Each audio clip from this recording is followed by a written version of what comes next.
যখন আমি মাইনক্রাফট খেলা শুরু করি তারপরে আমার মনে একটা শয়তানি বুদ্ধি আসে। এখন আমি পিগলিনের সাথে ফাইট করার বুদ্ধি আসে আমার মাথায়। তারপরে ভাবি ডায়মন্ড আর্মার পইরা ওগুলোকে ফাইট করব। তারপরে এটাও গেম লোডিং হইতেছে, লোডিং হইতে হইতে তোমার লাইক সাবস্ক্রাইব করে দাও। আজকে তো ভালো মতোই কইলাম, কারণ লাইক সাবস্ক্রাইবের বেশি ডিলিট করা যাবে না। তাতে লাইক সাবস্ক্রাইব করে দাও, আমি গেম শুরু করে দেবো। লাইক সাবস্ক্রাইব করো, লোডিং হইতে হইতে সবাই লাইক সাবস্ক্রাইব করো। দেখি ধর আমি স্পন হওয়ার পরে একটা কি একটা খারাপ জায়গা স্পন করছি দেখছো, তারপরে আমি খারাপ জায়গা থেকে বাইরে হই, তারপর একটা স্যান্ডি ঘুরি। তারপর যখন আমি ওই জায়গায় যাই, যাওয়ার পরে আমি ডায়মন্ডের আর্মার নিই, তারপরে ডায়মন্ডের ফুল সেট আর্মার পরি, ফুল সেট আর্মার করার পরে দেখো কি একটা হাসির ফাইট হয়।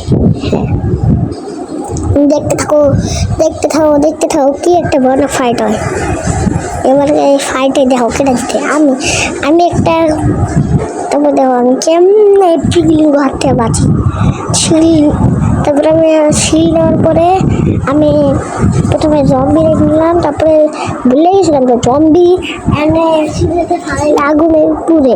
তারপরে এটা বুঝা আমি এটা জানতাম এমনিতে, কিন্তু আমি ভুলে গেছিলাম। তারপরে আমি পিগলিং স্পন করবো অনেকগুলা পিগলিং স্পন করার পরে যখন আমি গেম স্টার্ট করার পরে একটা পিগলিং সুন্দর মতো একটা থাপ্পড় মেরে দৌড় মারি।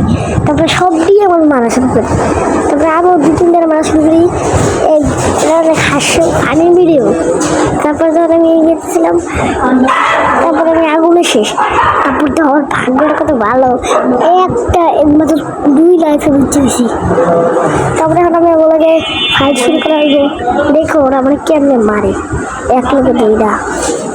দেখো এটা তো সব দিয়ে আমার পিছনে সব দিতে, আমি আমার মনে করতে